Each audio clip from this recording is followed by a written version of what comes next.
Un cono de espesor delgado y base abierta con peso propio reposa sobre una superficie sólida como se indica. Se pide determinar la tensión meridional y la tensión transversal si cortamos con un plano paralelo a la base del cono a una distancia determinada con respecto al vértice. Lo primero que hacemos entonces es realizar el corte correspondiente a una longitud, en este caso h minúscula.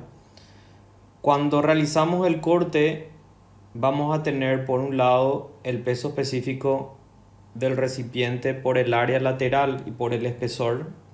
Vamos a tener una aproximación del peso del recipiente.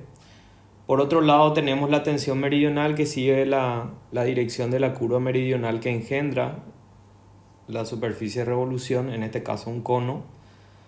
Y vamos a tener una distancia r minúscula en función, por supuesto, a ese corte a una altura h que tomamos.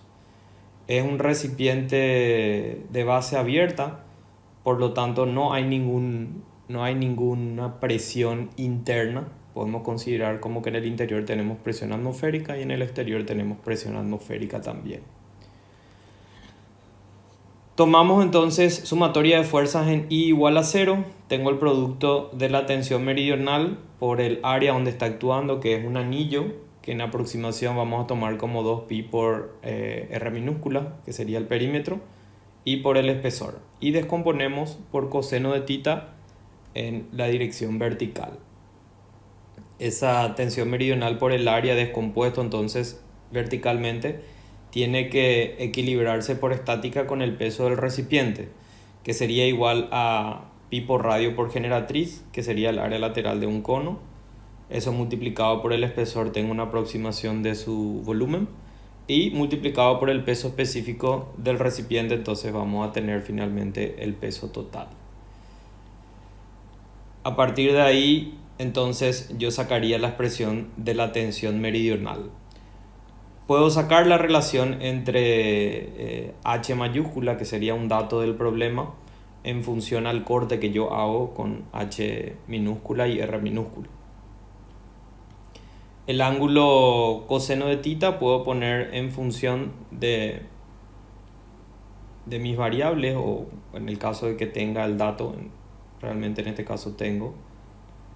Y a partir de ahí entonces puedo sacar la expresión de mi tensión meridional despejando de mi sumatoria de fuerza en I igual a 0.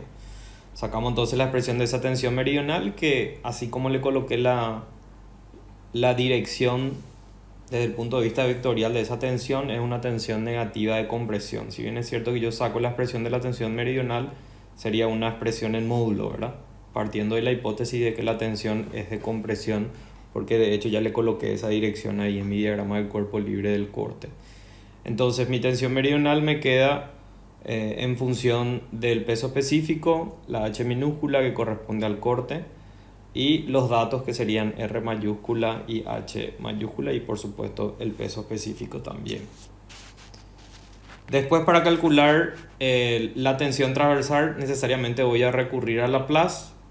Voy a tener en cuenta el diferencial que voy a tomar para la sumatoria de presiones.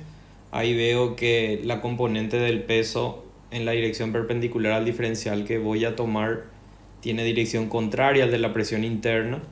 Entonces voy a colocar con signo negativo en mi fórmula de ecuación de Laplace.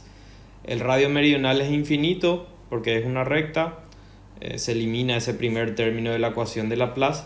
Me queda entonces tensión transversal sobre radio transversal es igual a, y la única presión que va a estar actuando sería la presión que hace el peso. Entonces me queda únicamente esa componente dividido el espesor. Geométricamente saco el valor del radio transversal. Sabemos que el radio transversal por definición es el segmento comprendido entre la perpendicular trazado por el diferencial que estoy analizando y su intersección con el eje de revolución. El ángulo, saco también ahí en función a tangente de tita mi radio transversal y meto finalmente en la expresión y calculo mi tensión transversal en función de H minúscula, que sería relacionado al corte que estoy haciendo, y los demás valores que son datos de mi problema. Se le asignó un puntaje de 0,5 y 0,5 puntos a los valores correctos tanto de la tensión meridional como de la tensión transversal.